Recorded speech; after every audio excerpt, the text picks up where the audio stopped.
অষ্টবিংশতি বুদ্ধদের জীবনকালগুলো অনেক দিনের, আবার গৌতম বুদ্ধের জীবিত কালটা কম কেন, এটাই তো প্রশ্ন। আমাদের অভিজিৎ বড়ুয়া আছেন। আসলে বুদ্ধ বংশ গ্রন্থে আমরা যেটা দেখি, মানুষের আয়ুষ্কাল কিন্তু এক এক সময় কিন্তু এক এক রকম থাকে। তো বুদ্ধের যে সময় বজ্রকল্পের মধ্যে, গৌতম বুদ্ধের সময়কালেও মানুষের আয়ুষ্কালটা কিন্তু সীমিত। অন্যান্য বুদ্ধগণের সময়কালেও কিন্তু মানুষের আয়ুষ্কালও কিন্তু ওগুলো 10,000 বছর, লক্ষ বছর ছিল। কিন্তু এই গৌতম বুদ্ধের সময়কালটা, যেহেতু মানুষের বয়সটা 100 বৎস বা 200 বৎসর, এগুলোর ভিতরেই মানুষের আয়ুষ্কাল, যার কারণে গৌতম বুদ্ধ অর্থাৎ দীর্ঘস্থায়ী তিনি হয়নি। আর তিনি যে অনন্তকাল থাকেন নাই বা অবস্থান করেনি, তার একটি কারণও আছে। সেটা হচ্ছে আসলে যে কোনো জায়গায় পরিষদ একটা বিষয় আছে। যে পরিষদে যাদের যখন অবস্থান, তাদের সেরকম মূল্যায়নটা আসলে অনেক সময় হয় না। যেমন বুদ্ধ অশীতি শ্রাবক সঙ্গ এবং 2 অজ্ঞ শ্রাবক দ্বয়, ওনাদের অবস্থানটা কীরকম। যেমন যদি আপনি সঙ্গরাজ ভান্তে এখানে আসেন, সঙ্গরাজ ভান্তের সাথে যদি 2-3টা শ্রমণ ভিক্ষু থাকে, কেমন লাগবে বলেন তো? সঙ্গরাজের এসেছে মতন কি আপনার মনে হবে?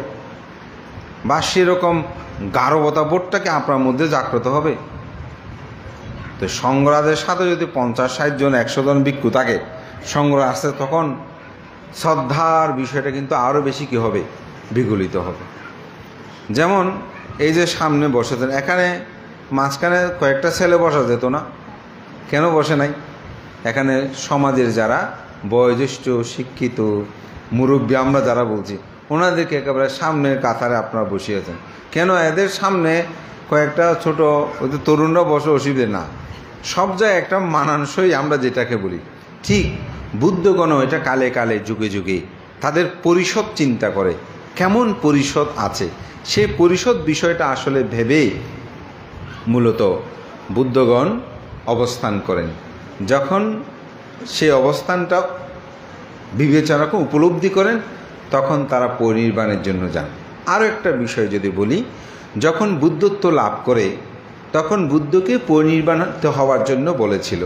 তো বুদ্ধ বলেছেন, আমি 4টি পরিষদ যতদিন পর্যন্ত পরিপূর্ণ না হবে, ততদিন আমি পরিনির্বাপিত হব না। 4টি পরিষদ কি? ভিক্ষু পরিষদ, ভিক্ষুণী পরিষদ, উপাসক পরিষদ এবং উপাসিকা পরিষদ। এই 4টি পরিষদের ধর্ম বিনয় প্রজ্ঞাপিত হওয়া শেষ হলেই তিনি পরিনির্বাপিত, অর্থাৎ সুসংগঠিত হলে। যেমন আমাদের শ্রদ্ধেয় দেবমিত্র ভান্তে কে যদি ভান্তে আপনি কি পরিকল্পনা, তুমি বললো যে লোকজিৎ আমি এই বিহারটা 2তলা করেছি, এটা করেছি, এটা এদিকে, এখন আর আমার কোনো ইচ্ছে নেই, এখন মরে গেলেও আমি শান্তি, এরকম একটা বলে না। অর্থাৎ ওনার পরিকল্পনাগুলো উনি শেষ করার পরে উনি চায় যে আর পৃথিবীতে বেঁচে থাকে আমার কি হবে, বা মরলেও আমার কোনো সমস্যা নেই। ঠিক বুদ্ধগণেরও 4টি পরিষদের কথা ভাবেন। এই 4টি পরিষদ যখন পরিপূর্ণ হয়, তখন বুদ্ধগণ তারা পরিনির্বাপিত হন। সেটা 80 বছরও হতে পারে, অথবা তার অধিককালও হতে পারে। সেটা সেই সময়কালে মানুষের আয়ুষ্কালের উপর নির্ভর করেই মূলত বুদ্ধগণ অবস্থান করেন।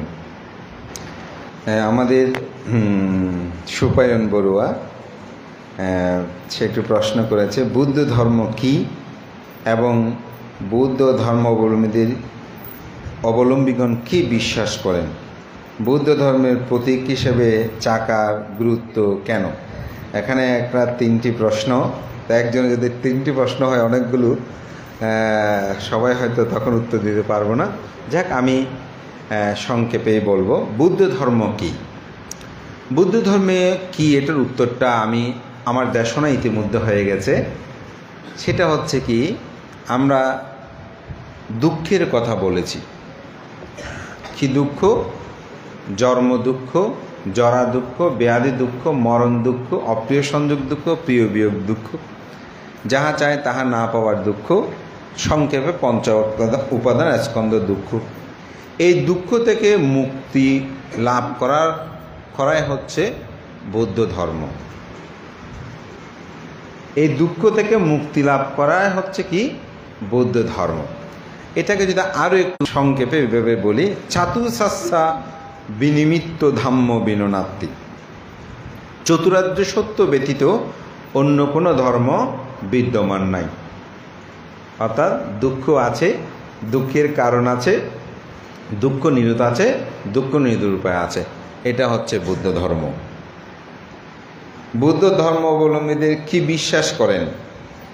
বৌদ্ধ ধর্ম অবলম্বন অবশ্যই চতুরার্য সত্য, আর্য অষ্টাঙ্গিক মার্গ, এটাকে বিশ্বাস করেন। যদি একটা সম্যক দৃষ্টি দিয়ে বলি, দুঃখ আনা, দুঃখ সমুদয় আনা, দুঃখ নিরোধয় আনা, দুঃখ নিরোধাগামিনী পাটিপাদায় আনা, আয়াং বিক্ষাবে সাম্মা দিকটি। বুদ্ধ এখানে বলছেন কি, দুঃখ আছে, দুঃখের কারণ আছে, দুঃখ নিরোধ আছে, দুঃখ নিরোধের উপায় আছে। এটি হচ্ছে সম্যক দৃষ্টি। এই সম্যক দৃষ্টি মানে কি, সৎভাবে দেখা, সত্যকে জানা। তো মানুষ তো সবসময় সত্যকে জানতে চায়। তো সুতরাং বুদ্ধ ধর্ম বলতে বিশ্বাস করা উচিত, যাহা কিছু সত্য সেটাই বুদ্ধের ধর্ম, আর যাহা কিছু সত্য নয় সেটা বুদ্ধের ধর্ম নয়। আমি আরেকটু বললে এরকম হয়, পৃথিবীতে আবিষ্কারের দুইটা ইংরেজি শব্দ আছে, একটা হচ্ছে ইনভেনশন, একটা হচ্ছে ডিসকভার।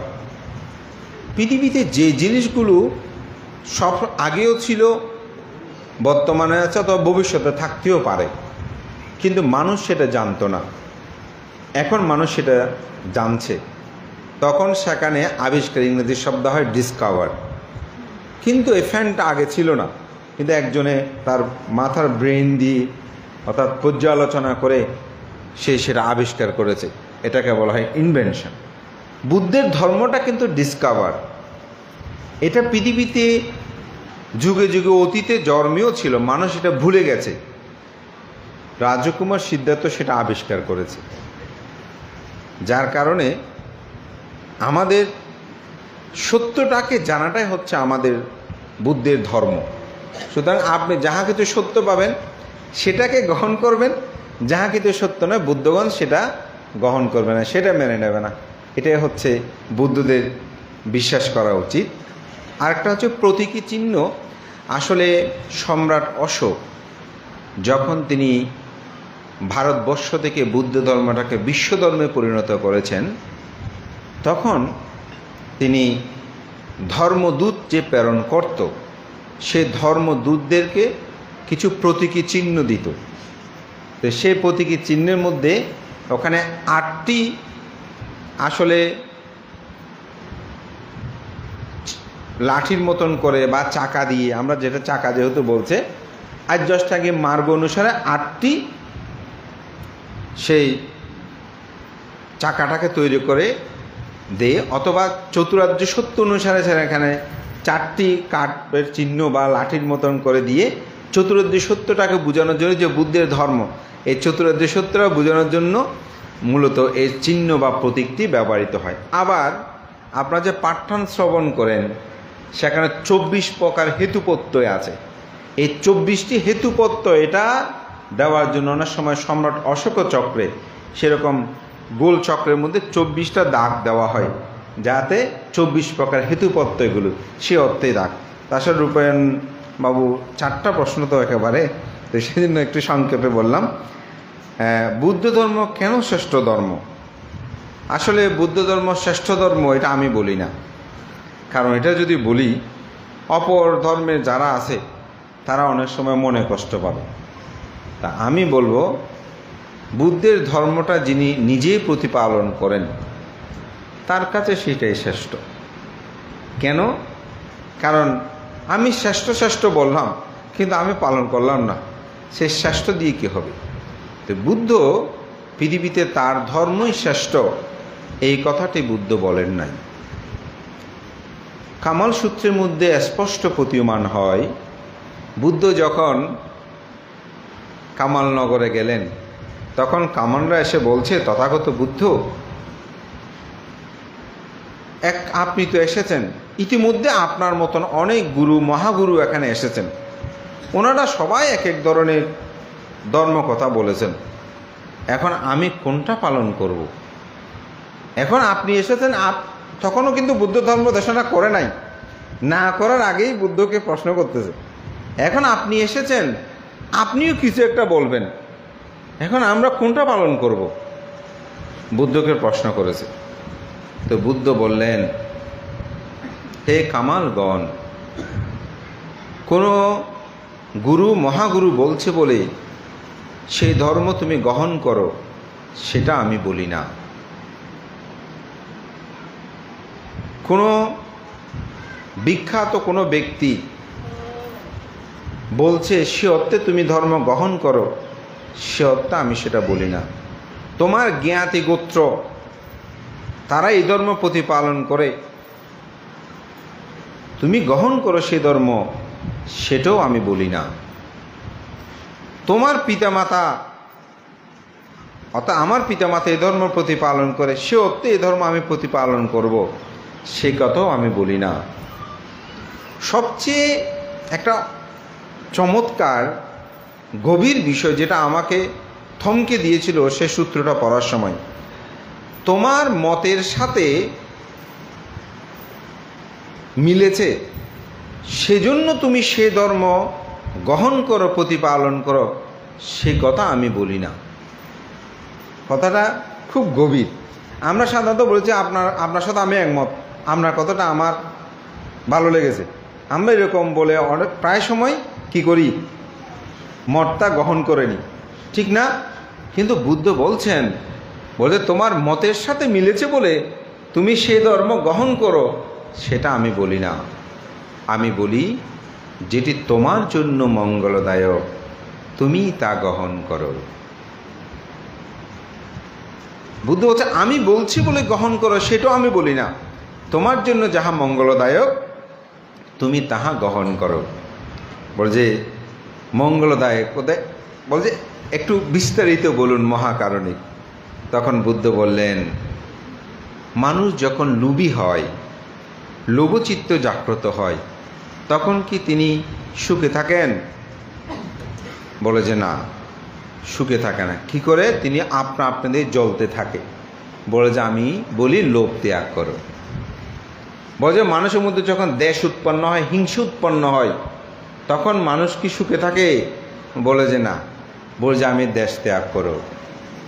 যখন মোহ মানে অজ্ঞানতা, অজানা থাকে, বলে সেটা কি মানুষকে সুখ দে নাকি দুঃখ দে? বলে যে দুঃখ দে। আমি বলি মোহ ত্যাগ করো। ইট ইজ মাই রিলিজিয়ান্স, ইহাই আমার ধর্ম। তাহলে আমি বলবো বুদ্ধ ধর্ম শ্রেষ্ঠ ধর্ম। কেমন ধর্ম, কেন ধর্ম, আমি এত কিছু বলবো না।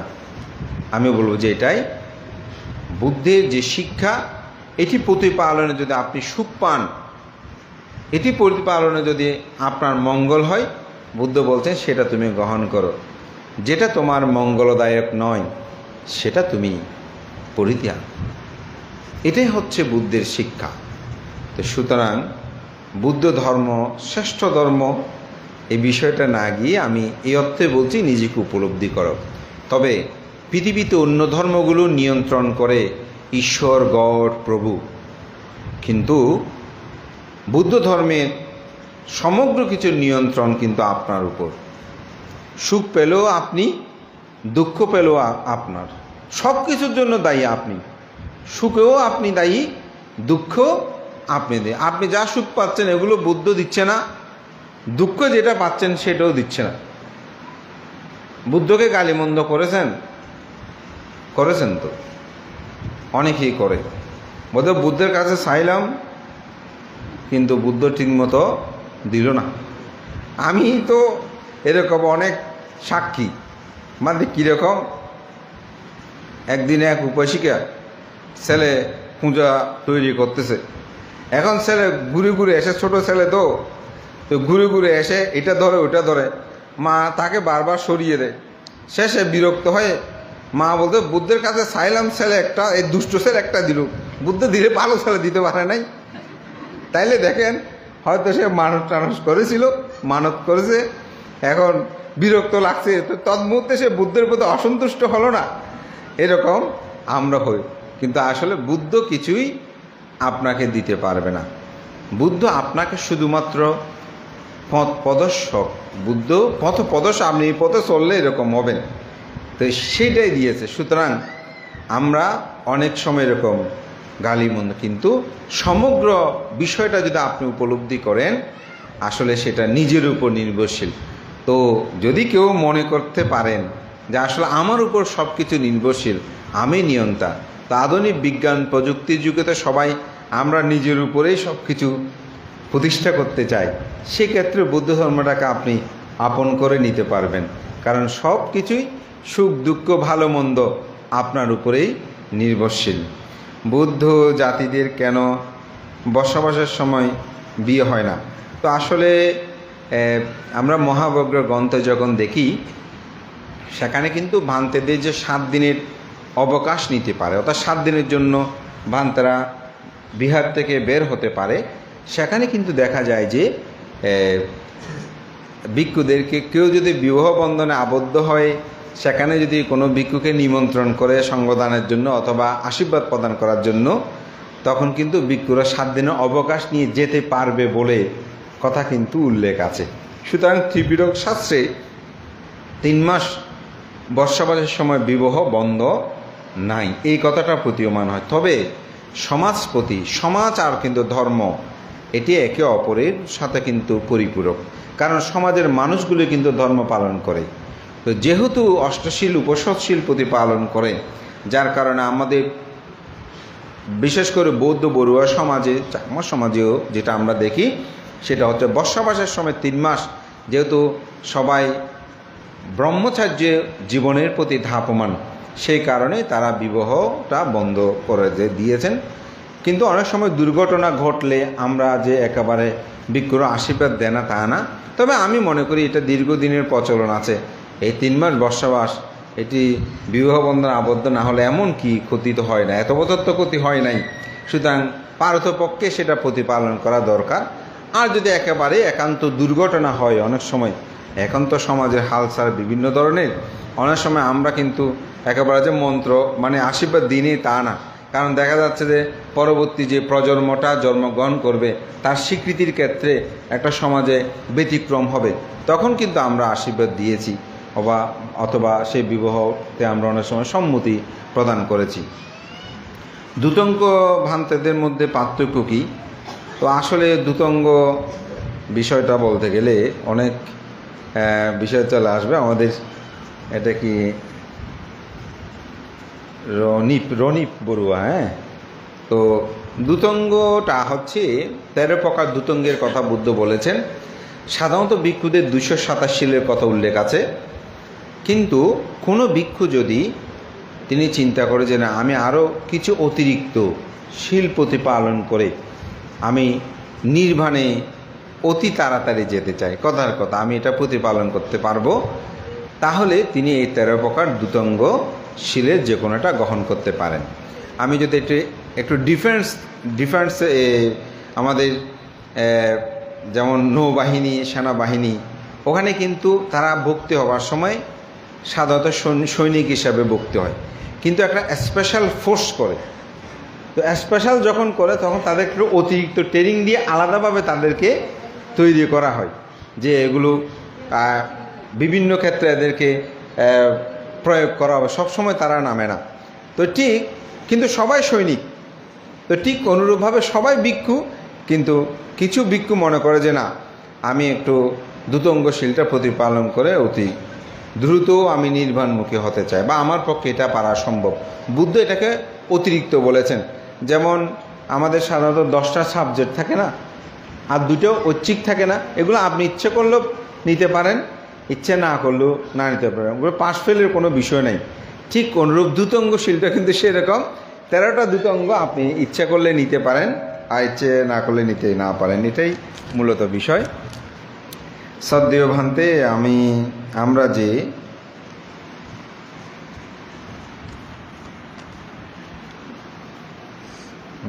আমি একটু পড়তে পারছি না, আচ্ছা, পানি ঢেলে পুণ্যদান করি, সেটার মূল বিষয়টা কি? আমরা যদি পানি না ঢেলে পুণ্যদানটা শুধুমাত্র মুখে বলি বা করি, তাহলে কি সেটা পুণ্যদান হবে না সৈকত? হ্যাঁ, অবশ্যই হবে।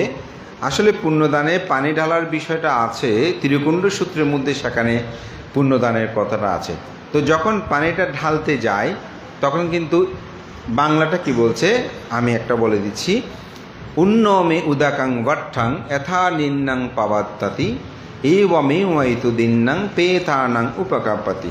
উচ্চ স্থান হতে পানি বা জল যেমন নিম্নদিকে প্রভাবিত হয়, তদ্রূপ এখান থেকে আমাদের পুণ্যরাশি প্রেতলোকে গিয়ে প্রেতগণের উপকার করুক। তাহলে ওই পানির সাথে যেহেতু আমি একটা তুলনা করেছি, তো পানিটা যাতে সামনে থাকে, এটা উপর থেকে নিচে পড়তেছে, ঠিক সেভাবে আমার পুণ্যগুলো আমার জ্ঞাতিগণের হোক। মূলত আমাদের মনটাকে একাগ্র করার জন্য এটা আমাদের আচার্যগণ। কিন্তু আপনি সেটা ছাড়াও, যেমন সন্ধ্যাকালীন অনেক সময় অনেকে পরিবারের মধ্যে বন্দনা করে, তখন পানি না নিয়ে কিন্তু তারা ছেলে মেয়েদের উদ্দেশ্যে, জ্ঞাতিগণের উদ্দেশ্যে তখন বলে না ইদাং বয়া, তখন তো পানি নেই। যেমন আজকে অনুষ্ঠান শেষে এখানে পানি হয়তো 2-4 জনে ঢালতে পারে, কিন্তু বাকিগুলো মুখে বলছে তাদেরকে হবে না, সুতরাং তাদের হবে। এটা যে পানি ঢালতে হবে তেমন কোনো কথা নেই। মূলত আমার চিত্তটা যেন সেদিকে যায়, সে চিন্তা করেই মূলত পানি ঢালার বিষয়টা আমাদের আচার্যগণ সংযুক্ত করেছেন। এথাবাড়ি বাহা পুরা ঠিক ওইটা ওই রকম। কিন্তু তো আশা করি বুঝতে পারবেন।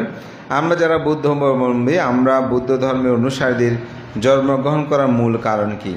আমরা তো মুসলিম, হিন্দু ইত্যাদি ধর্ম হয়েও জন্মগ্রহণ করতে পারতাম। আমরা আর কীরকম কর্ম করলে আমরা ভবিষ্যৎ জন্মে বুদ্ধ ধর্মের অনুসারী রূপে জন্মগ্রহণ করব? সৈকত একই সৈকত নাকি দুজন?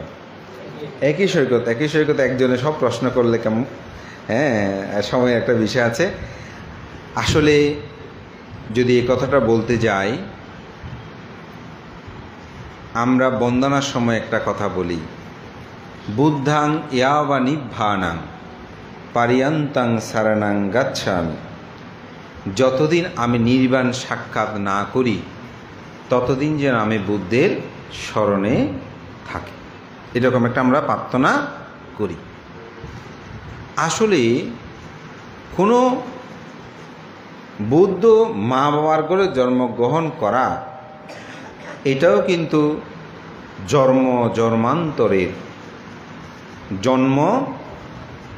জন্মান্তরের বহু পুণ্য পারানি।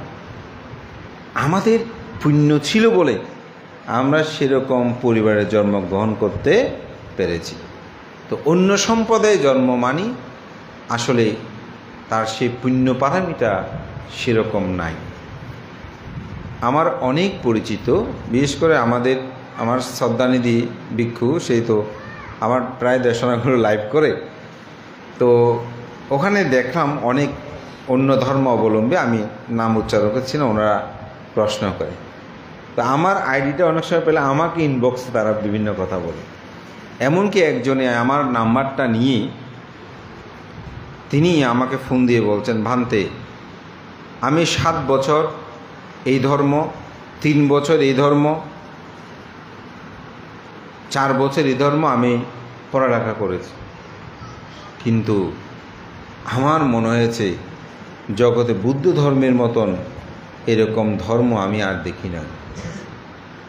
ভান্তে এটা নিয়ে আমি অনেক সমস্যায় পড়েছি, আমাকে নিয়ে এলাকায় সালিশ বিচার হয়েছে, অনেক কষ্টে আমি নিজেকে রক্ষা করেছি। তো এখন ভান্তে আমি ফেসবুক ইউজ করি না, আমি মূলত এখন ইউটিউবেই সব কিছু দেখি। আমার দেশনাগুলো একটু ইউটিউবে এসে দেওয়ার জন্য সে আমাকে খুব অনুরোধ করেছে, বলেছে ভান্তে আমার দুর্ভাগ্য যে কেন আমি কোনো বৌদ্ধ পরিবারে জন্মগ্রহণ করতে পারলাম না। তাহলে চিন্তা করে দেখেন, আমরা যারা বুদ্ধ পরিবারে জন্মগ্রহণ করেছি, এটা আমাদের জন্মান্তরের বহু বহু পুণ্য ফলে হয়েছে।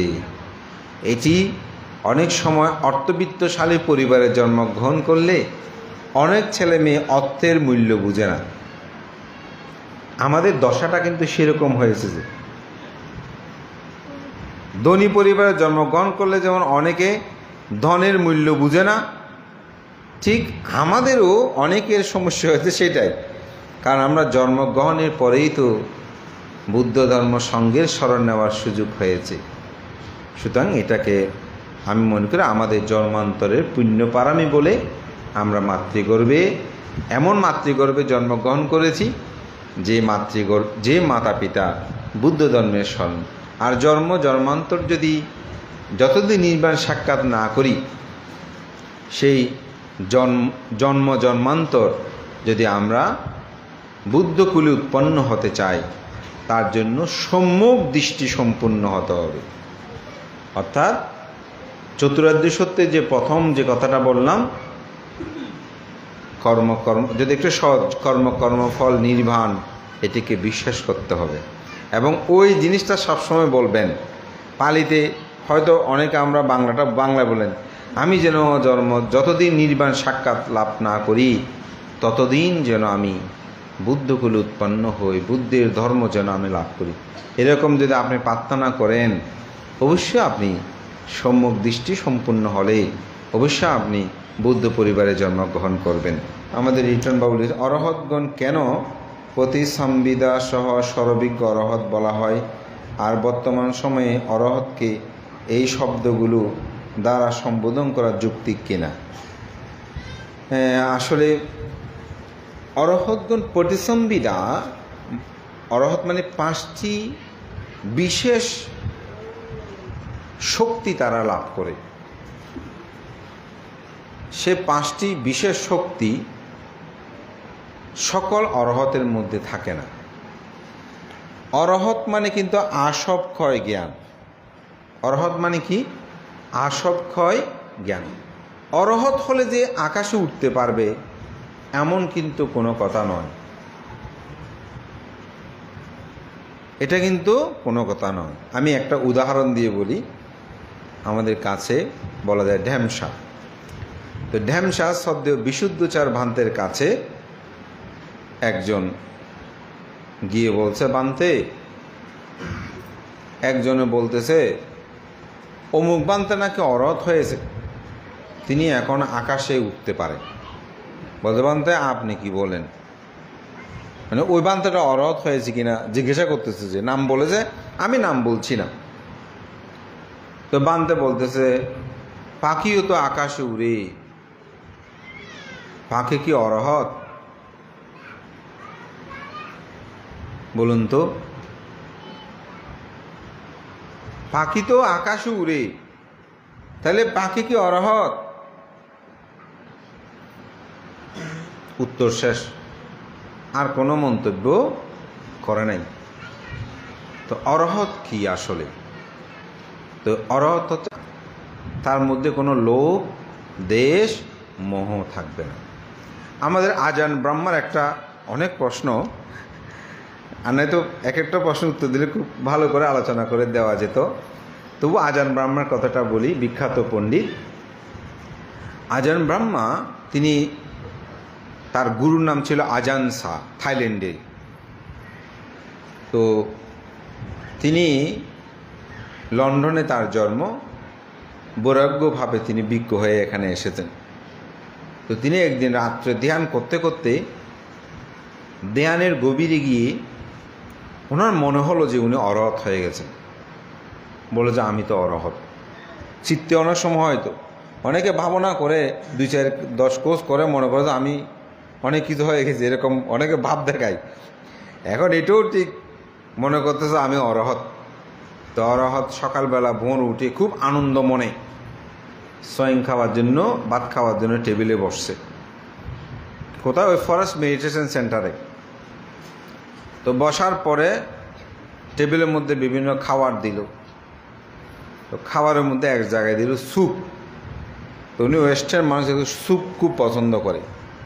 পাশে ব্যাং ট্যাং এগুলো দিয়েছে। তো উনি ব্যাং পছন্দ করে না, মানে খেতে চায় না, পছন্দই করে না।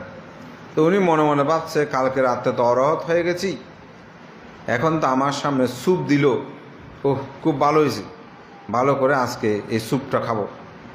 তো থাইল্যান্ডে বা আমরা এখানেও খাবার আনার পর একটা মন্ত্র বলি, মন্ত্র বলার পরে বা প্রত্যবেক্ষণ বলে এটা, বা যারা দান করে তাদেরকে আশীর্বাদ দিয়ে প্রত্যবেক্ষণটা বলে তারপর খাবে। ঠিক তিনি সেরকম প্রত্যবেক্ষণ আশীর্বাদ শেষ করলো। উনি স্যুপটা নেওয়ার আগে আর এক থাই ভিক্ষু সে কী করেছে, ব্যাঙ একটা নিয়ে ওই স্যুপের মধ্যে ডুবিয়ে খাওয়া শুরু করে দিল। তা এখন ওই স্যুপটাকে আর খাওয়া যাবে? খাওয়া যাবে না। তখন তার রাগ উঠে গেছে। কার কাছে? ওই রাতে অরহত হয়েছে যে উনি বলছে আমার ইচ্ছে হচ্ছে এই নাক স্যাপটাকে ঘুষি মেরে আরও নাকটা স্যাপটা করে দিয়ে আজকে আমাকে কেন সেই স্যুপ খেতে দিল না, এই ব্যাংকটা ডুবিয়ে তো স্যুপটা সব নষ্ট করে দিল। অরহত কী ভাবছে দেখছেন? তখন অরহত কি আর ঘুষি মারতে পারতেছে না, কারণ বজের সংখ্যা তো তারা বেশি, বিদেশি আমি একজন, তাকে তো আর মারতেও পারছি না। তখন সে বলছে মনে মনে, আহা আমি কেমন অরহত! অরহত হলে তো তার লোভ থাকে না, দেশ থাকে না, মোহ থাকে না। আমার কাছে তো সব আছে, এই স্যুপ খাবার জন্য আমার লোভ উৎপন্ন হয়েছে, ঠিক না? থাকে ঘুষি মারতে যাচ্ছি, আমার মধ্যে দেশও আছে, এটা আমাকে খেতেই হবে। অজ্ঞানতা, মূর্খতা, মোহ, সুতরাং আমি অরহত নই। কি বলছে সেই? আমি অরহত নই। তো অরহত মানি আসলে আসবক্ষয় জ্ঞান। আর সর্বজ্ঞ যেটা, এটা হচ্ছে দিব্যকর্ণ, দিব্যজ্যোতি এবং বিবিধ ঋদ্ধি, এই পঞ্চটা বিষয়ে তিনি এক্সট্রা অতিরিক্ত তিনি লাভ করেন। তবে আমাদের কিছু ব্যাখ্যায় বর্তমানে সর্বজ্ঞ অরহতগুলো থাকে না বলে টিকা টিপ্পণীর মধ্যে কিছু বিষয়ে দৃষ্ট হয়। তো এই বিষয়ে বলতে গেলে আসলে ব্যক্তি বিশেষের মধ্যে পড়ে যায়। তো আমি সাধারণত ধর্ম দেশনার সময় কোনো ব্যক্তি বিশেষের বিষয়টাকে আমি আনতে চাই না, আমি সার্বজনীনভাবে বলতে চাই। তবে আমাদেরকে নিজেদেরকে বুঝে নিতে হবে, উঠতে পারা, কারো চিত্ত সম্পর্কে বলতে পারা, এগুলো অরহতের মূল বিষয় নয়। অরহতের মূল বিষয় হচ্ছে তিনি লোভ, দেশ, তৃষ্ণা, মোহ ক্ষয়শূন্য কিনা। যদি তিনিগুলো ক্ষয়শূন্য হয় তাহলে, এমন কি বুদ্ধের সময় একজন আসছে, আমি একটু অরহত ফাং করব, বুদ্ধকে বলতে আসছে, মানে বুদ্ধ আমি একটু অরহত বান থেকে ফাং করতে চাই। তো বুদ্ধ বলছেন ওইদিকে যাও, ওখানে নিয়ে আস, ওখান থেকে। তো ওখানে গিয়ে দেখতেছে এক অরহত সে গাছের ঢালপালা নিয়ে মানে নড়াচড়া করতেছে অসমন। যেমন আপনারা যদি এখানে আসেন তো বানতে একটা যদি আপনারা দেখেন যে গাছের ঢাল একটা নিয়ে এদিক করে এমন করে এই করে, আমরা বলেন যে কোন বান্তের কাছে আসলাম, তিনি ডালপালা নিয়ে বান্দরের মতো কেমন করতেছে, এরকম না? তো সে ফিরে এসে বুদ্ধকে বলতে, আমি তো অরহত দেখি নাই। বলছে কেন? বলছে ওখানে গিয়ে দেখতেছি গাছ কতগুলো নিয়ে এরকম করতেছে, উনি কি অরহত? তো বুদ্ধ বলছেন তুমি গিয়ে দেখ। পরে গেছে, গিয়ে দেখেছে ঋদ্ধিতে সেও মানে তার অবস্থাপন্নটা অন্যরকম। তখন তিনি বুঝতে পারলেন। তো বুদ্ধ, এটা বলতে গেলে অনেক কাহিনী।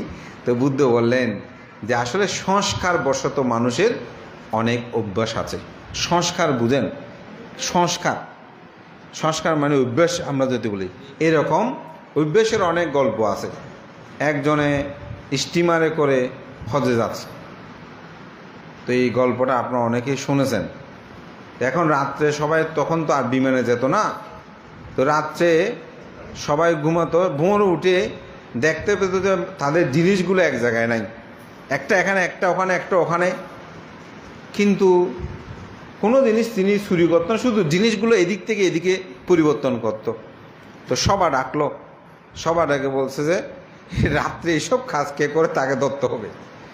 এখন ওই বেচারা তো দুঃখে বলবো যে আমি যে করি। তখন সে দাঁড়িয়ে বলছে, ভাই তোমরা ধরার জন্য দরকার নাই, আসলে জিনিসগুলো আমিই করি। বলছে কেন? বলছে আমি তো আগে সরছিলাম, এখন রাত্রে জিনিস নড়াচড়া না করলে আমার ঘুম হয় না। সে অভ্যাসে আমি জিনিস একাতে এখানে, এটা হচ্ছে অভ্যাস সংস্কারেরই। তো অরহত হলেও অরহতের কিছু সংস্কার থাকে, সে সংস্কারগুলো আসলে অনেক সময় বুঝে যায় না, আর সেটা অরহত যে সে নয় বা অরহত হয়, এটা আপনি সহজে অনেক সময় বুঝবেন না। এই জন্য বলতে সঙ্গ বিশুদ্ধ বারাদাক্ষিণীয়, কারণ সঙ্গের মধ্যে এমন ভিক্ষু থাকে আপনি বুঝতে পারবেন না। আমার অনেকগুলো দেশনা আমি সেটা বলেছি। আমার বিহারে একবার একটা ভিক্ষু রাত্রে তিনি, আমার তখন রুম ছিল 2টা, তা আমার রুমে বড়বান্তে আসলে প্রায় সময় আমাকে নিচে থাকতে হতো, খাটে ওনাকে থাকতে দিতাম। আমি এরকম একজন ভিক্ষুকে থাকতে দিয়েছি। তো রাত্রে প্রায় 1টা 2টা হবে, আমার ঘুম ভেঙে যায়।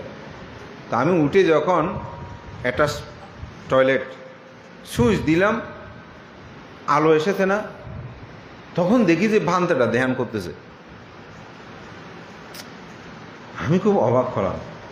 আমি মনে করতাম যে আসলে এ ভান্তে মানে তেমন ধ্যান করে না। আপনাদের অনেকের মনে হতে পারে, এখানে আমরা যারা বসে আছে অনেকের কাছে মনে হয় বান্ধে ধ্যান করে কিনা এই ধরনের মনে, কারণ উনি তো সবসময় মন্ত্র দিচ্ছে বা বিল্ডিংয়ের অমুক সময় কাজ করতেছে, আসলে বান্ধে ধ্যান করে কিনা তো জানি, এরকম অনেকের মনে হতে পারে। আমারও ওনার সম্পর্কে এই ধরনের একটা ধারণা এসেছে যে আমি খুব আস্তে আস্তে আমার টয়লেট কর্ম শেষ করে পানি টানি খুব আস্তে আস্তে ছাড়ছি যাতে ওনার ধ্যানের কোনো ক্ষতি না হয়। কিন্তু অ্যাটাচ তো একটু তো শব্দ হয়, আমি ওখান থেকে বের হয়ে দেখি উনি শুয়ে গেছে। অর্থাৎ আমাকে দেখাতে চাচ্ছে না উনি যে ধ্যান করে। তো আমি কিছুক্ষণ পর পর উঠে দেখি উনি আবার ধ্যানে বসে কিনা, কিন্তু দুর্ভাগ্য আমার আবার ঘুম চলে আসছে, আমি কখন ঘুমিয়ে পড়েছি। কিন্তু ভোর 4:30 হবে, আমার ঘুম ভেঙে গেছে। হঠাৎ দেখি আমি কোনো শব্দ না করে আমার নিচে মশারির ভিতর থেকে আমি মাথাটা উঠে তুলে আগে ওনাকে দেখতেছি। দেখি তখন উনি ধ্যানে আছেন। ওনার প্রতি আমার শ্রদ্ধাটা বিগলিত হলো। ও, আমাদের শাসনে এমন অনেক ভ্রান্তে আছেন যারা নীরবে নিবৃত্তে ধ্যান করে। তো ঠিক সঙ্গের মধ্যে হয়তো পৃথিবীতে এমন অরহত আছে, এখনও পৃথিবী কিন্তু অরহত শূন্য হয় নাই, হয়তো অনেকেই এরকম প্রকাশ করে না, কারণ তিনি তো অষ্টলোক ধর্মের ঊর্ধ্বে। তার কাছে অরহত বললেও কি না বললেও কি এগুলো নিয়ে কোনো চিন্তা নাই। আপনাদের একজন সন্তানের কথা বলি না, আমার মুদীয় গুরুদেব শ্রদ্ধেয় রত্নপ্রিয় মস্তবের মহোদয়, উনি অরহত আমি সেটা বলছি না, কিন্তু ওনাকে আপনি যত ধরনের যত কথা বলবেন এগুলোর কোনো ধরনের বিরূপ প্রতিক্রিয়া কোনো কিছু নাই। আপনি যদি সারাদিন কোনো কথাও বলেন উনি চুপ মেরে থাকতে পারে। এটা কিন্তু এত সাধারণ বিষয় না। ওনার যদি কেউ কোনো টাকা মেরে নিয়ে যায়, কর্ম কর্ম কর্ম, আমরা মাঝে মধ্যে মানে অনেকটা বিরক্ত বলবো এরকম, আমার গুরুবান্ধবটা এমন কেন বুঝি না, যে এতগুলো টাকা ওনাকে ফুসলে রুজে এরকম করে করে ফেলেছে, উনি কিছু বলতেছে না, একটা জোরে চিৎকারও দিল না, শুধু বলেছে কর্ম কর্ম, বগ্গরি বুধে কর্ম কর্ম। এই যে মানুষের চিত্ত কত উন্নত হলে মানুষ এটা ভাবতে পারে। এই জন্য যারা অরহত হয়, আমার গুরুবান তো অরহত সেটা আমি বলছি না, কিন্তু অরহত যারা হয় তাদের জীবন তো আরও বেশি চিত্ত স্থির চঞ্চল হয় না। তো সেজন্য স্বরভিজ্ঞতা এটা আলাদা কিছু গুণ বৈশিষ্ট্যতা, মানে দিব্যশ্রুত, উনি যদি শুনতে চায় কারো কথা ওনার সম্পর্কে কী বলছে তিনি সেটা জানতে, দিব্য দৃষ্টি, উনি যদি ওই বিষয়টাকে অবলোকন করতে চায় সেই বিষয়ে তিনি জানতে পারবেন। এরকম কিছু বিষয় আছে। বিভিন্ন ধর্মীয় অনুষ্ঠানে উপসদধারী ছাড়া অন্য কেউ কি ভিক্ষু সঙ্গের সাথে বসে একসাথে অন্ন গ্রহণ করতে পারবে? দীপ্ত বড়ুয়া, উপসদ অনুষ্ঠান ছাড়া অন্য কেউ কি ভিক্ষুদের সঙ্গে বসে? আসলে ভিক্ষুর সঙ্গে বসে বলতে এখানে বিষয়টা আছে, আসলে পরিস্থিতিটা কীরকম। যেমন অনেক সময় দেখা গেল অষ্টাঙ্গ উপসদ শীল নিয়েছেন উপসদ শীলদারীরা, তো বান্তারা বসেছে, আসলে সম আসনে তো বসে না, অনেক সময় তো পাশে আলাদা করে বসে ওনারা একই সাথে আহার গ্রহণ করছে, এটাতে কোনো আপত্তি নেই। আহারটা আসলে এটা কার সাথে বসে খাবে খাবে না এটা তেমন কোনো বেশি গুরুত্বপূর্ণ বিষয় নয়। যেমন আমরা অনেক সময় বাইরে যাচ্ছি, তো ওখানে তো দেখা যাচ্ছে যে আমাদেরকে হোটেলে আহারটা গ্রহণ করতে হচ্ছে, তখন আপনি কি এত নিয়মগুলো কি মেনে চলতে পারবেন? তখন দেখা যাবে যে ওখানে ওই অবস্থাটা আপনাকে সেটা গ্রহণ করে নেবে। যেমন ট্রেনে করে আপনি 48 ঘন্টা ট্রেনে চড়তেছেন, তখন আপনি কি করবেন? হ্যাঁ, তখন তো আপনাকে অবশ্যই সে ট্রেনে বসে যখন যেরকম খাদ্যটা পাচ্ছেন সেটা সেভাবে গ্রহণ করে নিতে হবে। তবে নিয়মতান্ত্রিকভাবে একই আসনে সম আসনে বসে কোনো সঙ্গদানে কোনো জায়গায় আহারটা ভোজন না করে আলাদাভাবে বসে করাটা উত্তম বলে আমি মনে করি।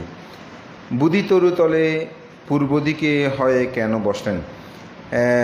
বিষয়টা আমি অবশ্যই সেভাবে বলতে পারবো না, তবে খুব ভালো কথা বলেছেন। প্রথমে কিন্তু পশ্চিম দিক উত্তর দিক এভাবে বসেছিল, কিন্তু ওনার সে দিকগুলো কেন জানি মনোরঞ্জন অর্থাৎ ভালো লাগছিল না। তো তিনি যখন পূর্ব দিকে বসলেন সিদ্ধার্থ গৌতম, তখন তিনি মনে করছেন না এটা আমার কাছে ভালো লাগছে, এটা মানে কমফোর্টেবল মনে হচ্ছে, এরকম হয়। এইভাবেই জিনিসটা কিন্তু প্রকাশমান আছে, তবে তার বিস্তারিত আমি পাইনি। যেটা সত্যি কথা, কেন তিনি পূর্ব দিকে বসলেন সেটা আমি পাইনি। তবে তিনি সপ্তপদ জন্মগ্রহণ করার পরে সপ্তপদ তো আমরা হেঁটেছে বলি, কিন্তু ডাক্তার রামচন্দ্র তার একটি গ্রন্থে তিনি কিন্তু সেখানে চতুর্দিকের কথা ব্যাখ্যা করেছেন, মানে চারিদিকে তিনি সপ্তপদ হেঁটেছেন। তার মধ্যে পূর্ব দিকের একটা বিষয়ে তিনি বলেছেন যে তিনি সর্ববিষয়ে অগ্রে পূর্বগামী কুশল ধর্মে, অর্থাৎ কুশল যত কাজ আছে সবচেয়ে শ্রেষ্ঠ অগ্রে পূর্বগামী, অর্থাৎ ওনার মতন কুশল কর্ম কেউ জগতে আর করেনি। কেমন? দান পারামি, দান উপপারামি, দান পারমত্ব পারামি। সে অর্থে পূর্বগামী বলে তিনি পূর্ব দিকে হেঁটে সপ্তপদ গিয়েছেন বলে একটা ব্যাখ্যা আমরা সেখানে পাই। তো যদি বলি সব কুশল কর্ম তিনি করেছেন, সে অর্থে পূর্ব দিকে পূর্বগামিতাই হয়েছে। এটা আমার নিজস্ব মতো বিষয়ের চিন্তা বলছি, কিন্তু কোনো গ্রন্থে আমি সেই বিষয়টা আসলে পাইনি। তবে তিনি পূর্ব দিকটা স্বাচ্ছন্দ্য বোধ করেছেন সেটা সেখানে দৃষ্ট হয়। বান্তে বন্দনা ক্ষমা প্রার্থনা করছি।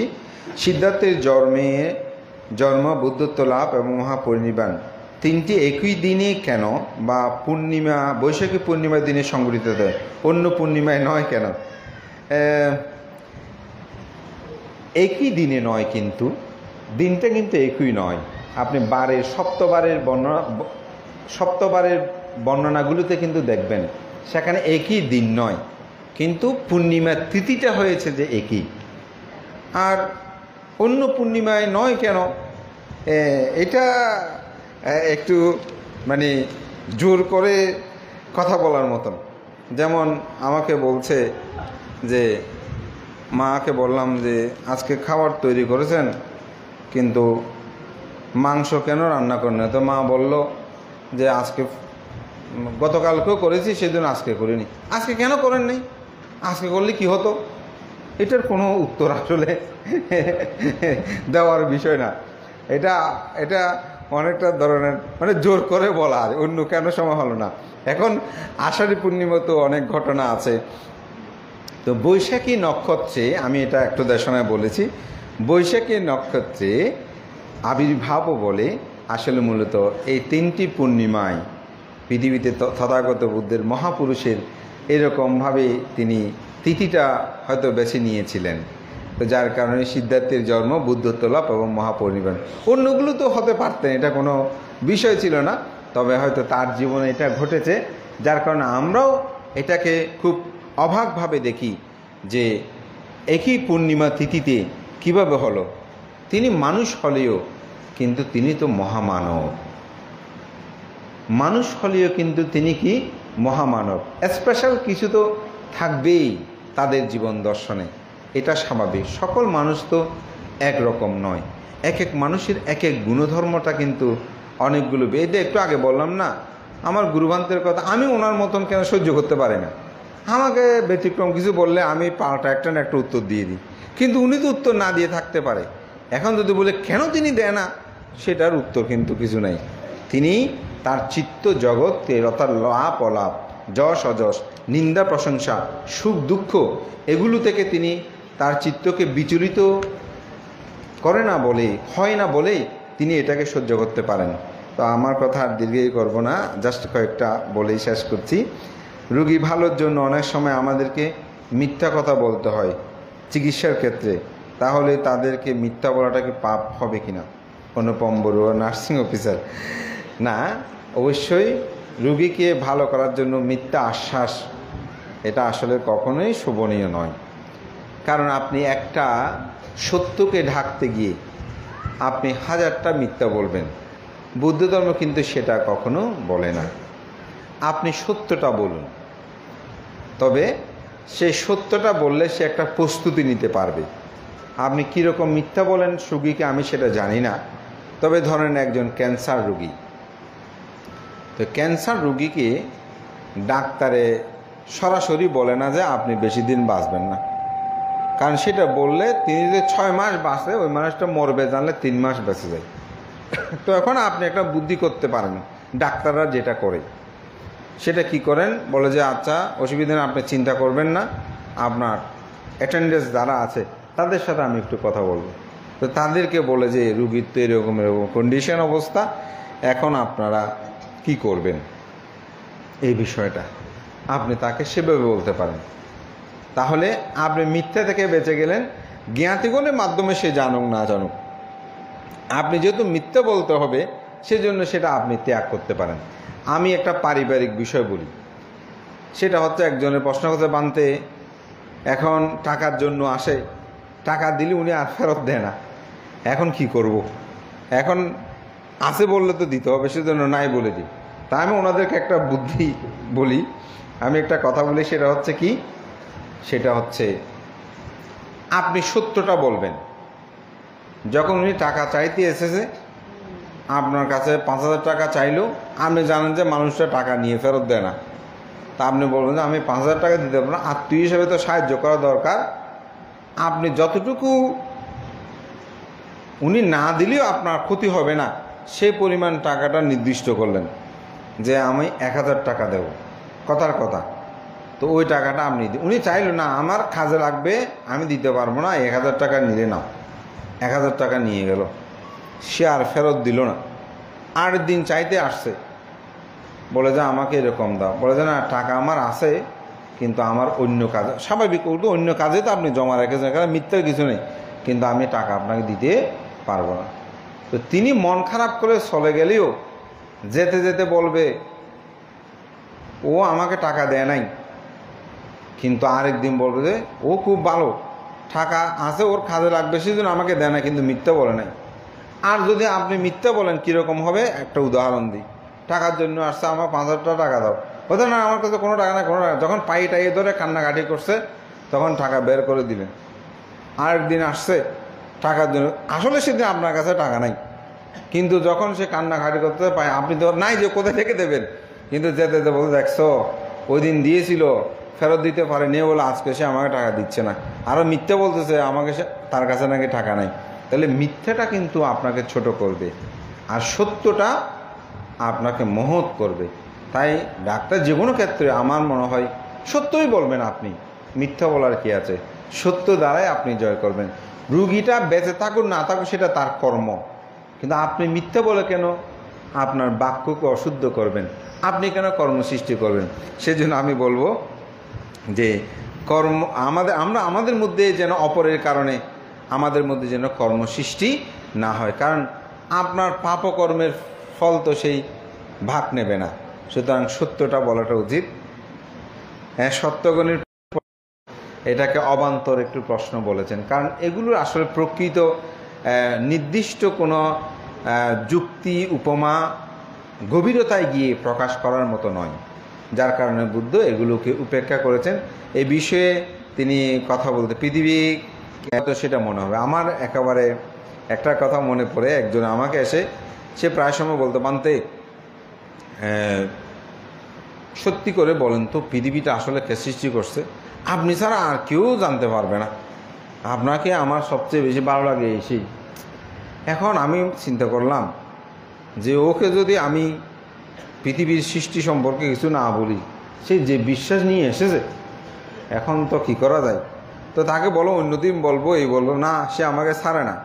তো আমি একটা গল্প বানালাম, তো আমি বললাম যে আমি তোমাকে যে গল্পটা এখন বলতেছি এটার ফিনিশিংটা কিন্তু আমি তোমাকে দেবো যে 2 দিন পরে, কিন্তু আজকে তুমি গল্পটা শুনে তোমার মতো করে তুমি নিয়ে যাও।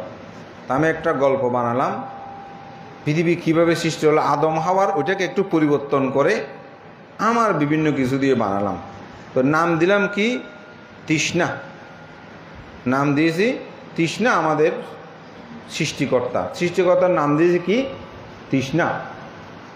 আমি যখন গল্পটা বলছি সেই মহা খুশি, বলতে বানতে আমি এতদিন পরে জানতে পারলাম আপনার কাছে। ও বলে যে বানতে ঠিকই, এই ওদের যেমন আল্লাহ আছে, গড আছে, ঈশ্বর আছে, ভগবান আছে, আমাদের সৃষ্টিকর্তার নাম তাহলে বানতে তৃষ্ণা। হ্যাঁ তৃষ্ণা। তো তবে ওকে বলছি এই সমাধানটা 2 দিন পরে, কিন্তু তো 2 দিন পরে সে আসছে। আসার পরে তাকে বলছি আমি যে ওই দিন তোমাকে গল্পটা বলেছিলাম যে সৃষ্টি, এটা কিন্তু বিশ্বাস বলতে পারতো, আপনি লুকুপান্ত বলতে আমি বিশ্বাস করবো না, আপনি কি বলেন? হ্যাঁ বলতে পারতো আমার প্রশ্ন এতদিন আমি পেয়ে গেছি, আমার যারা মুসলিম বন্ধু আছে ওদের সবাইকে ইতিমধ্যে আমি এটা বলে দিয়েছি, সবাই এখন ওরা মানে শান্ত হয়ে গেছে। তা আমি বললাম দেখো, এটা আসলে ত্রিপিটকের কোথায়ও নাই, এটা আমি নিজে তৈরি করে তোমাকে বলেছি। বলতে পারলে কী বললেন, আমার তো বিশ্বাস হয় না। আমি তো যেহেতু আমার কথাটা মিথ্যে না হয় সেজন্য তোমাকে বলছি এই গল্পের সমাধান হবে 2 দিন পরে। তো এটা ছুটি নিয়েছি তোমার কাছ থেকে 2 দিনের জন্যই। আসলে বুদ্ধ এরকম একটা গল্প আমাদেরকে বলতে পারতেন। বুদ্ধ এত কথা বলেছেন, পৃথিবীর সৃষ্টি সম্পর্কে এরকম একটা গল্প বলতে পারতো না? বললেও মানুষ সেটা কী করতো, বিশ্বাস করতো। আমি লোকজিৎবিজ্ঞ বলতেছি যে তুমি বিশ্বাস করো, আমি নগণ্য মানুষ, আমার প্রতি তোমার এত শ্রদ্ধা। বুদ্ধ তো এরকম একটা গল্প বানিয়ে বলতে পারতেন, কিন্তু বুদ্ধ সত্যকেই তিনি সত্য বলতেন। বুদ্ধ চেয়েছেন পৃথিবীর এই সৃষ্টি রহস্যগুলো আপনি নিজেই জানেন, আপনি নিজেই সেটাকে আবিষ্কার করেন। সত্যি আসলে পৃথিবী কখন ধ্বংস হবে, শ্রেষ্ঠ উৎপন্ন হবে, তবে এই বিষয়গুলো নিয়ে পৃথিবী ধ্বংস সম্পর্কে সারসংগ্রহ গ্রন্থে আছে।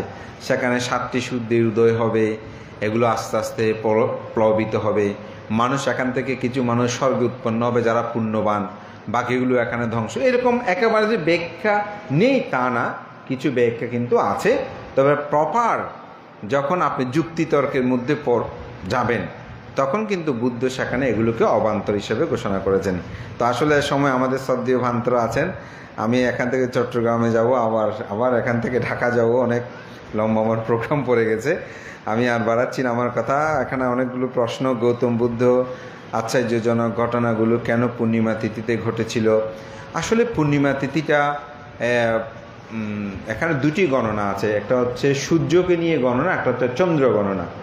তো পৃথিবীতে চন্দ্র সূর্যের কিন্তু একটি প্রভাব আছে, যে বিষয়টা আমাদের মাতৃজাতিরা আপনারা দেখবেন যখন সন্তান গর্ভে আসে, কিছু কিছু বিষয় চন্দ্র সূর্যের নিয়মগুলো যদি আমরা মেনে না চলি ব্যতিক্রম কিন্তু দেখা যায়, এটা আপনি অস্বীকার করতে পারবেন না। এটা হচ্ছে পৃথিবীর ভৌগোলিক কিছু বিষয়। তো বুদ্ধগণ যেহেতু তাদের জন্ম তিথি নক্ষত্রগুলো সেভাবেই গণনা করা হতো, সেই বিষয়টা প্রভাবিত করে তাদের জীবন দর্শনে, সেই জন্য এই পূর্ণিমাগুলোর মধ্যে আসলে বিষয়টা সংঘটিত হয় এবং বিষয়গুলো সেখানেই সন্নিবেশিত হয়ে থাকে। আবার যদি এটাইও এভাবে বলি যে 1 তারিখ এত উৎসব কেন হচ্ছে, অন্য তারিখ হতে পারতো না? তো তারিখটা উৎসব হচ্ছে এই জন্যই, 1 তারিখ ওই মানুষটার জন্ম, মানুষটা যদি 2 তারিখ জন্ম নিত তাহলে উৎসবটা 2 তারিখে চলে যেত। তো 1 তারিখ হচ্ছে না কেন, এটা আমাদের বিষয় নয়। তো পূর্ণিমাগুলো আসলে ঠিক অন্য সময়ে যে হতে পারত, কিন্তু যখন যেটা হয়েছে সেই পূর্ণিমাতে সেটাকে আমরা উদযাপনটা করে থাকি এবং সেটাকে সেভাবে ধরা হয়। কী কারণে মানুষ প্রেতলোক উৎপন্ন হয়? প্রেতলোকটা কিন্তু 8 ভাগে বিভক্ত, পঞ্চভাবে বিভক্ত আছে। তো সাধারণত যারা লুবিগ্রস্ত মানুষগুলো বেশি প্রেতলোকের মধ্যে উৎপন্ন হয়, তৃষ্ণা আতুল বেশি প্রেতলোকের মধ্যে উৎপন্ন হয়। যারা কৃপণ স্বভাব সম্পূর্ণ তারা বেশি প্রেতলোকের মধ্যে উৎপন্ন হয়। যারা খুব কৃপণতা করে, মৎসর্যমলতা করে, তারা প্রেতলোকের মধ্যে। যারা অপরের সম্পদগুলো হরণ করে, অপর থেকে তারা নিয়ে নেয়, সেই মানুষগুলো প্রেতলোকের মধ্যে উৎপন্ন হয়।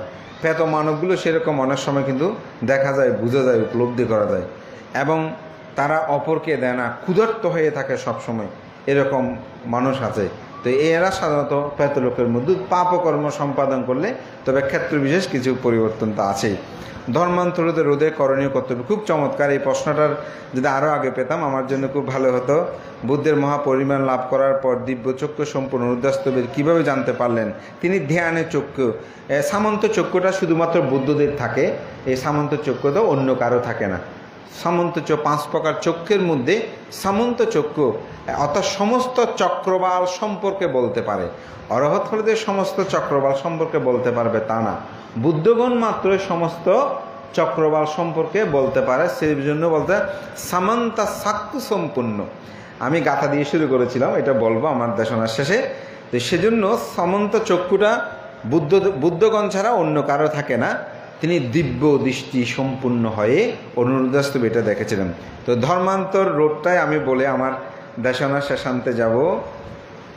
সেটা হচ্ছে ধর্মান্তর আসলে একটা আমাদের এখন বড় ব্যাধি হয়ে দাঁড়িয়েছে।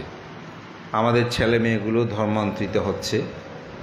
এটার দুটা কারণ আমি বলবো। প্রথম কারণ হচ্ছে পিতামাতা, দ্বিতীয় কারণে ব্যর্থতা হচ্ছে আমরা যারা ধর্মীয় গুরু। আমাদের উভয়ের প্রধান কারণ বলে আমি মনে করি। প্রথম কারণ পিতামাতা কি? যেমন আজকে বিহারে এসেছেন, আমরা তরুণদের যেভাবে দেখছি, এদিকে তরুণ বয়সের মেয়েগুলো কম এবং মেয়েরাই বেশি হচ্ছে। ছেলেরা যেমন হচ্ছে, মেয়ের তুলনামূলক বেশি। কেন? ওরা কোথায় গেল? এখানে কি নাই? সবাই মোবাইল এই সেই নিয়ে ব্যস্ত। তা আপনারা কি করেছেন? আপনারা যদি আজকে আসার সময় তাদেরকে সাথে করে নিয়ে আসতেন, আমার 2 ঘন্টার কাছাকাছি সময়ে, প্রায় 1.5 ঘন্টা না, 1.5 ঘন্টা সময়ের মধ্যে 2-1টা কথা কি তাদের মনে ভালো লাগতো না? সব ভালো না রাখলেও, কিন্তু সে ভালো লাগাটা থেকে আপনি কি করেছেন? বঞ্চিত করেছেন। এটা আপনাদের দায়ীটা নিতে হবে। কঠিন শিব দান হয়, মুখ হয়। এরা বিহারে একটু করে বসে এসে তারপর সবাই দৌড়তেছে। আপনি যদি তাকে পাশে বসিয়ে একটু বলেন না, আজকে ধর্ম কথা কি বলছে, করতে হবে। এগুলো হচ্ছে মা বাবার ব্যর্থতা। সকাল সন্ধ্যা 2 বেলা বন্দনা, আপনি যদি পরিবারে তাদেরকে সকাল সন্ধ্যা 2 বেলা বন্দনা করান, দেখবেন একটা রুলস তারা পড়বে।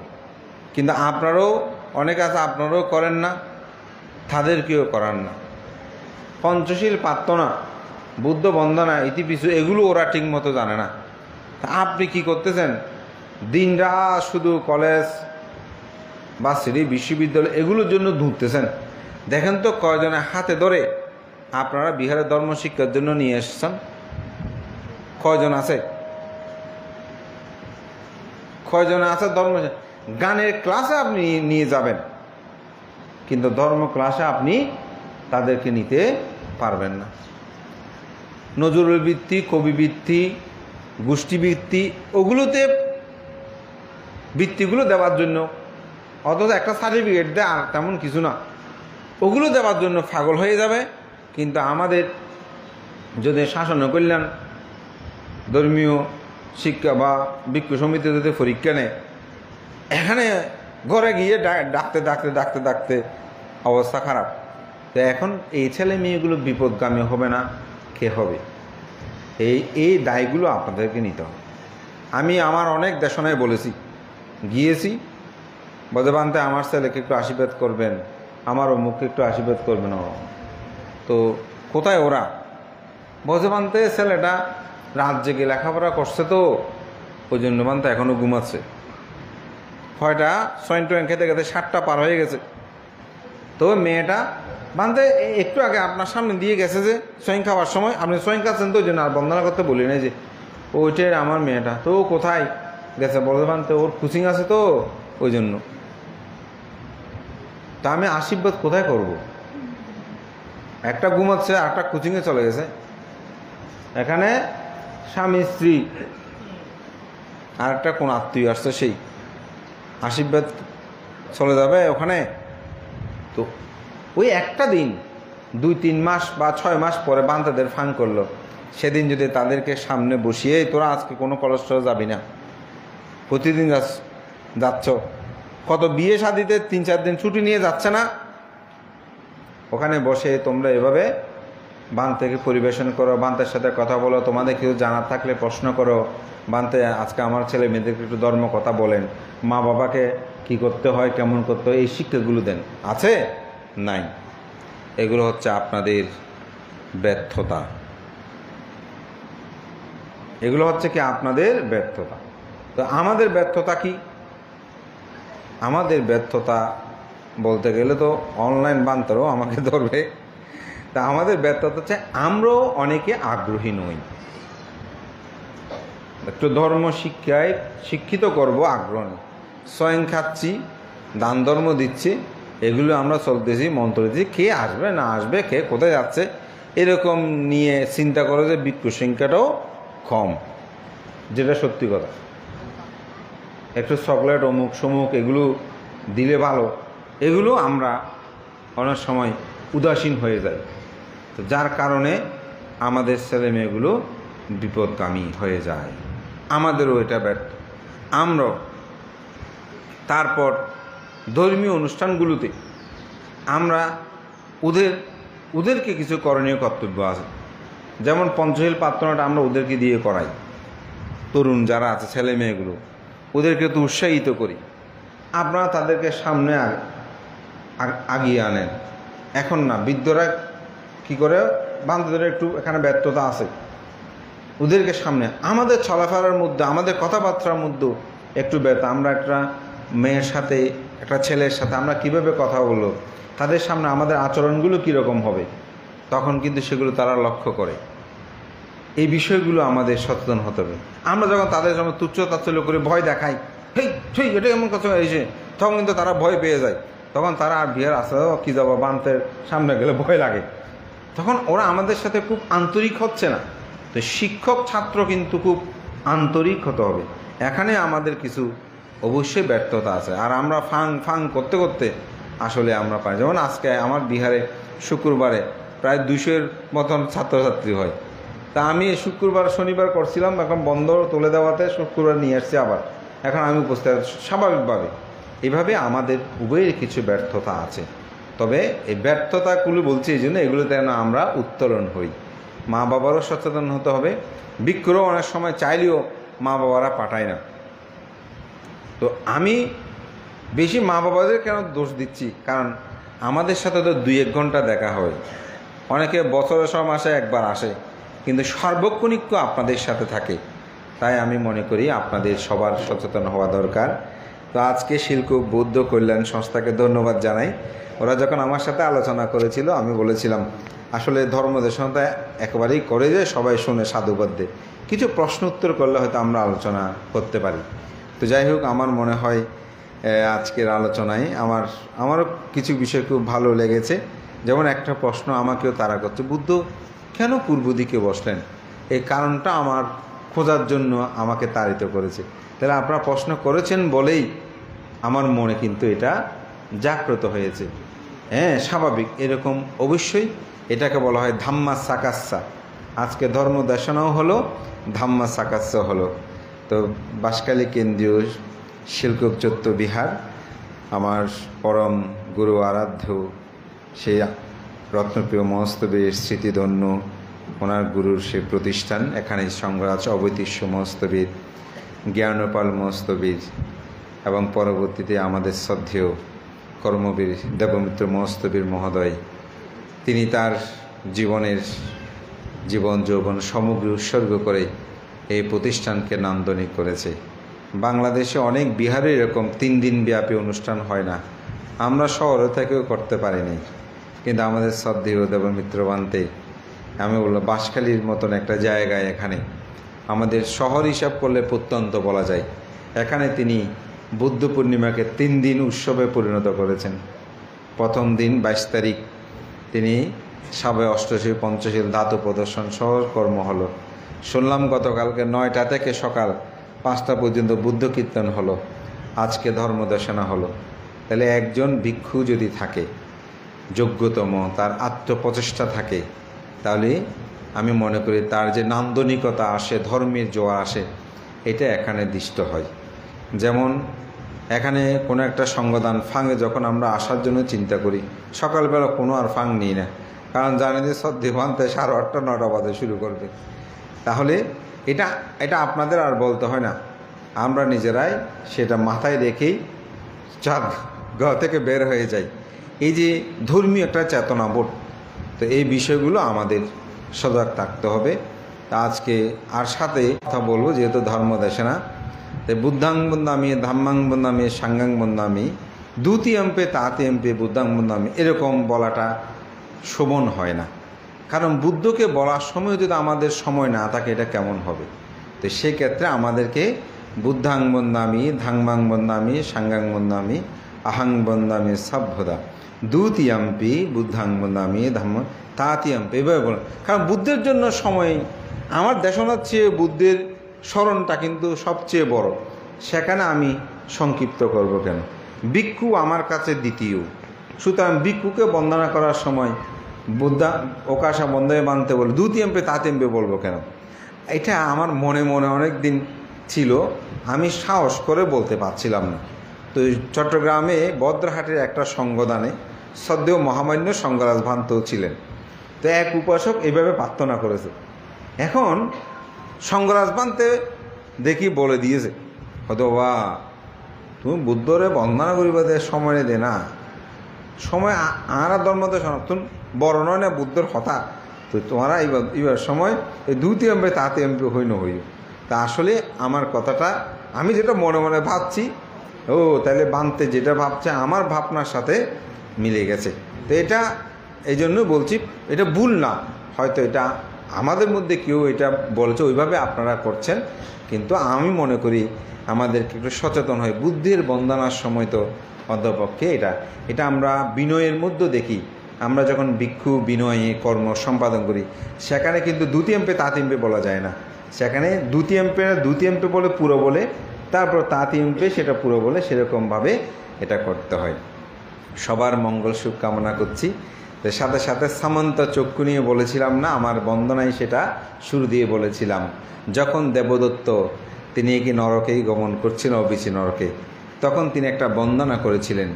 যে বন্দনাটা আমি পৃথিবীতে বুদ্ধের গুণসম্পন্নগুলোকে একসাথে একত্রিত করে নামতাস্যার পরে যদি কোনো বুদ্ধের গুণবর্ণনা থাকে, সেটাই আমি মনে করি। সে বন্দনাটা ছিল কি, আমি যেটা বন্দনা দিয়ে শুরু করেছিলাম, ইমেহি আট্টাহি তামাগ্গাপুগ্গালাং দেবাতি দেবাং নারাধাম্মা সারাতিং সামন্ত সাক্ষুং কাতা পুণ্য লাক্ষাং পানামি বুদ্ধাং সারানাং গাতস্মি। বুদ্ধকেই বন্দনা করেছিলেন এটাই, যার কারণে বুদ্ধ ভবিষ্যৎবাণী করেছিলেন, এই দেবদত্ত তিনি মহা অবিচি নরকে গেলেও কল্প পরে তিনি অট্টিস্য নামক পাচ্ছেকা বুদ্ধ হয়ে মুক্তি লাভ করবেন এই বন্দনার কারণে। এই বন্দনাটার মধ্যে যে কত বুদ্ধের গুণসম্পন্নতা তিনি ব্যাখ্যা করেছেন, ইমেহি আট্টাহি তামাগ্গাপুগ্গালাং দেবাতি দেবাং নারাধাম, তিনি দেবতাদের দেবতী, নর মানে মানুষদের মধ্যে সর্বশ্রেষ্ঠ, সারথী অর্থাৎ মুক্তির পথ প্রদর্শক, সামন্ত সাক্ষুং খাতা পুণ্য লাক্ষাং, সামন্ত চক্ষু সম্পূর্ণ শত পুণ্য লক্ষণ যুক্ত তথাগত বুদ্ধ। সামন্ত খাতা পুণ্য লাক্ষান, 32 প্রকার মহাপুরুষের লক্ষণ বলি না, লক্ষণ বুদ্ধের সমগ্র গুণগুলো তিনি কিভাবে নিয়ে এসেছেন এই গাথাতে। কাতা পুণ্য লাক্ষাং পানামি বুদ্ধাং সারানাং গাতুস্মি, অর্থাৎ এই বুদ্ধের শরণ গ্রহণ করে সারানাং গাতুস্মি আমি গমন করছি। কেমন তার পাণ্ডিত্য ছিল, কিন্তু বিপদগামী হয়েছে, তার জীবনে দুঃখ এসেছে। মহান সঙ্গকে বন্দনা, সেই জন্য বলছি সামন্ত চক্ষু শুধুমাত্র বুদ্ধগণের থাকে, অন্য কারো থাকে না। আমি অত্যন্ত কৃতজ্ঞতা জানাই শিক্ষু বুদ্ধ কল্যাণ সংস্থা, তারা আজকে আহ্বান করে পুণ্যময়, এবং আমার পাশে যে সভাপতিত্ব করছেন শ্রদ্ধেয় আমাদের রাহুলপ্রিয় ভান্তে, ওনারা আমাদের চেয়ে অনেক বেশি পণ্ডিত, জ্ঞানী, প্রাজ্ঞ, ধীমান, সুদীর্ঘকাল শাসন সদ্যমে নিবেদিত। তো ভান্তেও যে বসে অনেকক্ষণ ধরে আমার ধর্ম কথা শুনছেন, তার জন্য আমি কৃতজ্ঞতা জানাই। কারণ আমি যা বলছি এগুলো সব ওনারা জানেন।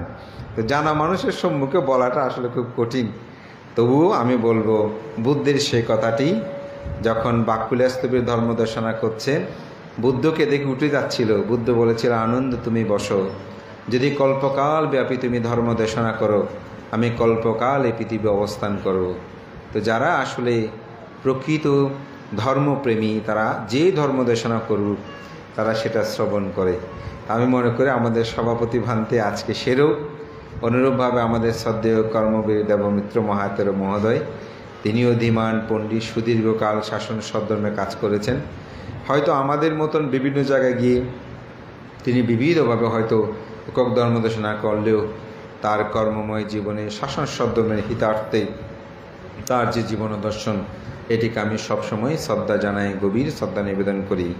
আয়োজক সহ এখানে উপস্থিত আমার অত্যন্ত প্রিয়জন, বুদ্ধিপ্রিয়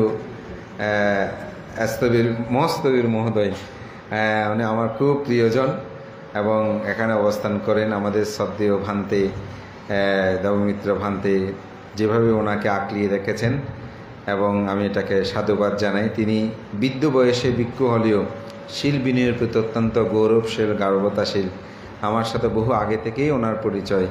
বিশেষ করে হাসিমপুর থাকা অবস্থা আমার গুরু ভাড়াতা শুদ্ধানন্দ ভান্তের অত্যন্ত স্নেহধন্য ছিলেন। প্রায় সময় এখনও শহরে গেলে আমার বিহারে গিয়ে আমাকে দেখে আসেন এবং চিকিৎসা বিভিন্ন ক্ষেত্রে অবস্থান করেন। এবং সাথে আমাদের মেত্তানন্দ না, মেত্তা প্রিয়, তোমার নামটা ভুলে গেছি, কুন্ডাইও তো ভালো দেশনা করে। তো খুব ভালো লাগছে সবাই একটা উপস্থিত, এবং আমার গুরুর ভাতা, আমি আর সেই একসাথেই আসলে বিজ্ঞ হয়েছিলাম। হয়তো তার কর্মবিপাক সে এখন অসুস্থ, আনন্দ বুদ্ধি, তাকেও আমি আশীর্বাদ, তার আরোগ্য কামনা করে আমার পরম জ্ঞাতি, যেহেতু আমার গুরুভান্তের জন্মতীর্থ এবং আমার দাদা অধ্যাপক ডক্টর অর্থদর্শী বড়ুয়া, তিনি তো শিলকুপ বললেই তার প্রাণটা যেন এখানে চলে আসে। দাদা প্রায় সময় ভান্তা আহ্বান করেন, আসেন। আমাকে হয়তো আমিও ভান্তা আহ্বান আসা সম্ভব হয় না। আপনারা সকল জ্ঞাতি দর্শনে প্রীত আনন্দ অনুভব করি। অনেক কথা বললাম, যাহা কিছু শুদ্ধ বিশুদ্ধ মনে হয়, বুদ্ধি ধর্ম দর্শনে আলোকে পূর্ণতা মনে হয়, আপনারা সেটা গ্রহণ করে আপনাদের জীবনকে পূর্ণতা করবেন, এই আহ্বান জানিয়ে শিল্প বৌদ্ধ কল্যাণ সংস্থা আমাকে যেভাবে সম্মান, শ্রদ্ধা, কীর্তন সহকারে আগু বাড়িয়ে নিয়ে গৌরব প্রত্যুত্থান প্রদান করেছেন, তার জন্য তাদেরকে আশীর্বাদ জানায়, তারাও প্রতি সম্মান লাভ করুক এই আশা ব্যক্ত করে সবাই দুঃখ থেকে মুক্তি লাভ করুন। ত্রিস্মৃতি বিজড়িত বুদ্ধ পূর্ণিমাকে গভীরভাবে স্মরণ করে বুদ্ধের শাসন সদ্ধর্ম চিরঞ্জীব থাকুক, এই প্রত্যয় ব্যক্ত করে আমার নাতি দীর্ঘ ধর্মকথা এখানে শেষ করছি। জগতের সকল প্রাণী সুখী হোক।